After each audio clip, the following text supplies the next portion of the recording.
Hello and welcome to my channel thinking literature. इस video में हम ड्रीम एलिगरी के बारे में डिस्कस करेंगे। So let's jump into it. Dream allegory को ड्रीम विजन भी कहा जाता है, जो मीडिएवल लिटरेचर में ज्यादा यूज किया जाता था। ड्रीम एलिगरी यूज करने के कई पर्पसेस हो सकते हैं। ड्रीम एलिगरी स्टोरी का प्रोटैगनिस्ट को अपने आप को खोजने में हेल्प करता है, या जिसे सेल्फ डिस्कवरी भी कहते हैं। और आमतौर पर ड्रीम एलिगरी का यूज किया जाता है प्रोटैगनिस्ट को या तो वर्च्यू की तरफ ले जाने के लिए या तो वाइस की तरफ लेके जाने के लिए। मिडिल एजेस के दौरान राइटर्स इन ड्रीम्स को रीडर को मॉरल ज्ञान देने के लिए यूज करते थे, और कभी कभी वो सोसाइटी को क्रिटिसाइज करने के लिए भी इन ड्रीम्स एलिगरी का यूज करते थे।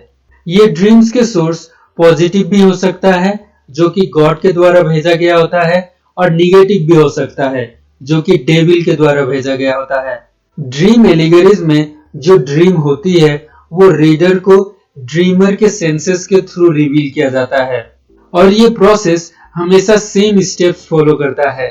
जैसे जो ड्रीमर होता है वो कुछ इमोशनल कॉन्फ्लिक्ट से जूझ रहा होता है, और उसके बाद वो सो जाता है और वो एक सपना देखता है जहां वो एक सुंदर जगह में जागता है, और इस ब्यूटीफुल प्लेस में सभी प्लांट्स, क्रिएचर्स और कैरेक्टर्स एक दूसरे बड़े आइडिया को रिप्रेजेंट करते हैं, और इसी रिप्रेजेंटेशंस या एलिगरीज के जरिए राइटर अपने सोसाइटी को क्रिटिसाइज करता है या कर सकता है।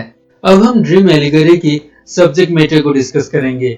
आमतौर पर ड्रीम एलिगरी में एक गाइड होता है जो कि ड्रीमर को या जो सपना देख रहा है उसे उस ब्यूटीफुल प्लेस में लेके जाता है और आसपास रहे सभी चीजों की इंफॉर्मेशन देता है।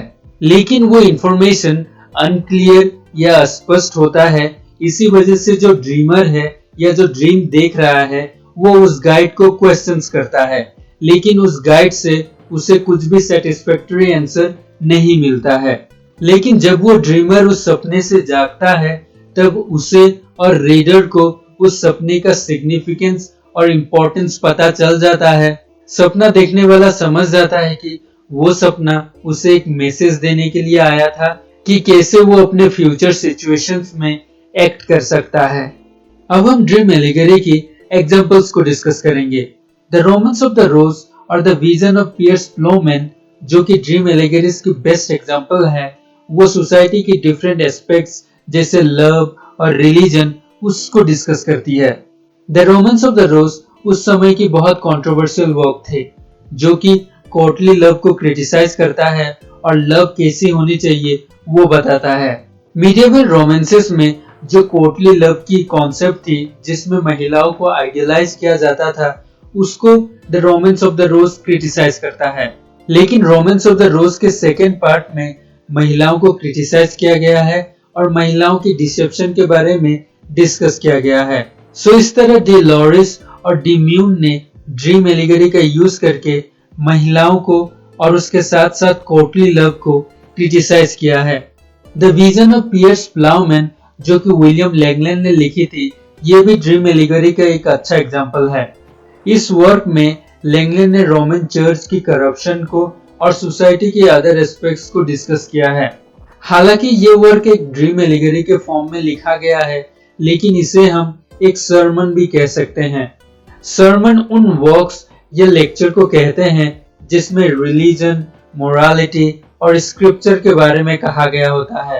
ये जो इस वर्क में रोमन चर्च को क्रिटिसाइज किया गया है, ये बाद में पीजेंस रिवोल्ट को भी इन्फ्लुएंस करती है और मार्टिन लूथर की रिफॉर्मेशन में भी अहम भूमिका निभाती है। सो अंत में हम ये कह सकते हैं कि राइटर्सों का जो एक पर्पस होता है कि वो एक मैसेज लोगों के बीच पहुंचाना चाहते हैं, वो राइटर्स ड्रीम एलिगरी का यूज करके भी कर सकते हैं। और क्योंकि ये नॉन रियलिज्म या ड्रीम एलिगरी के फॉर्म में होता है, सो राइटर्स कंट्रोवर्शियल टॉपिक्स का भी यूज या डिस्कस कर सकते हैं बिना किसी मुश्किलों का सामना किए। But at the end message powerful होना चाहिए, चाहे वो डायरेक्ट हो या इनडायरेक्ट हो। So we come to the end of this video. अगर आपको वीडियो अच्छा लगा तो लाइक कीजिए, अगर अच्छा नहीं लगा तो डिसलाइक कीजिए, और अगर नए हैं तो सब्सक्राइब कीजिए।